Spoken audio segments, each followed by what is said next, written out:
Mark, what's the most pleasing thing from the last two performances for yourself and what you've seen? Um, Sorry, I'm pausing because the most pleasing thing I don't want to say because I don't want to be negative, so I'll do that second. I would say I think it was 11 shots on target against Accrington. I think there was 9 on Saturday. The two previous games has been very low. I'm a big fan of stats and I'm always really careful, but I watch a lot of teams and I look at a lot of stats and I see teams having 15 shots on goal and I see 2 on target, and that can be really misleading because their stats on shots on goal have been low this year, but XG is, I think, second in the league. So our productivity in the final third hasn't been good enough this year. I'm open to that, but actually the execution is really high. So the pleasing thing is the fact that we have massively bumped up the numbers on that in terms of what end product looks like, but I just cannot get away, and I really mean this, but I don't want to be negative because I don't want to get tarnished with this out of possession coach. Clean sheets are massive. You cannot win games without clean sheets, and clean sheets give you a foundation to build on. So that to me is really, really important, and that was originally why I changed shape post Cambridge, because we were scoring in lots of games, but we were averaging, I don't know whether it was 2 a game, was like, we're not Brazil, we're not Real Madrid, not many teams in our league are, so I thought we have to become harder to beat. I looked at David Moyes when he first got the Everton job. I specifically remember they went from getting beaten every week to being really hard to beat and getting lots of draws and fewer defeats, and then you build from there, and he was usually successful. He's an amazing manager. So shots on target, walking keepers, attractiveness, style, but I can't get away from the latter part of my conversation. And we've been speaking to Carl today, and the fact that actually in these games as well, he's not been peppered with shots, constantly. I guess that's another bonus, isn't it? Because sometimes you can keep clean sheet, and as I say, the other team could have 15, 20 shots on goal, but in the last few games in particular, he's not been a busy keeper, has he? No, he's not at all. But I've actually said that all year, and I remember particularly at Cambridge away, they had 2 shots on target and scored 2 goals. And I remember going home saying to my wife, like, my keeper's had nothing to do today. And she was like, well, he didn't save 2 shots. And I was like, no. Apart from the 2 shots, he literally didn't touch the ball. And I feel in most games, Carl has a quiet game. And that's testament to the 10 people in front of him.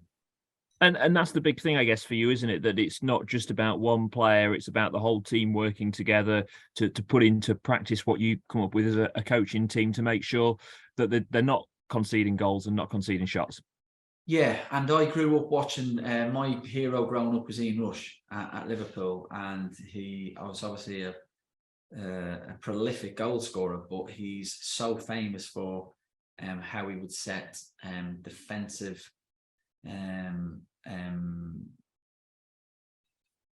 Defensive actions off, and Ben House is that to us. Ben House keeps saying his tactical awareness and how he sets off our counter attacks, closing down. I think at Everton with 17 defensive counter pressing actions, and we've done that multiple. I even think of Blackburn at home pre-season, and he's a huge part of that. So the back 5 get all the credit, and so they should, but our front 3 really, they're the triggers that set it off, and they've been outstanding at that this year. Has the last couple of results given an extra belief to the players? Not that ever confidence was low. It always seems a positive place when I come to the training ground, but does it give you and your team an extra belief that the last 2 results is a progression? Yeah, undoubtedly, because football is such an emotional game. And winning games, it's impossible for it not to breed confidence. Likewise, the reason I keep saying don't underestimate the power of clean sheets and points. If you look at Notts Forest, they played 2 League Cup games, semi-final, Man United, an amazing achievement for Stephen's team to get to the semi-final of a cup. They lost 2 games. Losing games of football doesn't make you feel any better. They won't have walked out of a semi-final losing 2 games thinking we're on fire, we're doing great, we've got to the semi-final. Defeat's not confidence. So that's why I keep saying don't underestimate the power of being unbeaten, not losing many games. But the flip side is winning games of football. it just breeds confidence. Everybody walks in with a bounce. We're very balanced here, and we don't get carried away. Win or lose, we try to remain very, very balanced, and who motivates the motivator and all that jazz. But the lads will be buoyant after the points we've picked up for sure.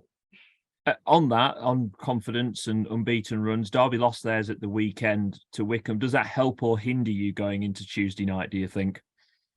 Yeah, it's a good question. I've always said I don't know what the guys at Derby will be thinking, what Paul will be saying. The one defeat doesn't define your season. They've been consistent over 15, 20 games now. I mean, since Paul's come in, they've been phenomenal. I've seen them at Bolton away over the Christmas period.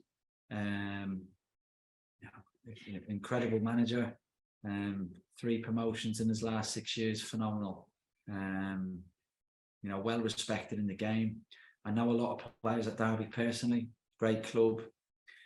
I was super impressed when we played them here, and although we won the game, I thought they've got some real good players. We had to be at our best. So, if there's a team you probably wouldn't pick right now, it would be Derby.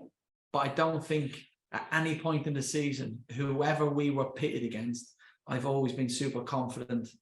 At any given day when they're playing against Lincoln, they'll be thinking, guys, we're going to have to be at it to beat us. And I believe tomorrow will be the same. We're going to Derby with a view of winning a game of football, not trying to get out and scrape a draw. We're going to win a game for sure. And even on Saturday, goal scoring's been their real strong point in recent weeks. David McGoldrick getting hat-tricks galore. Is that their biggest strength, do you think?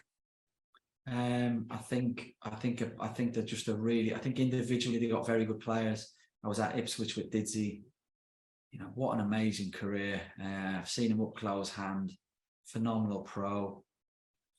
Really powerful, strong, incredible leader. Tough man.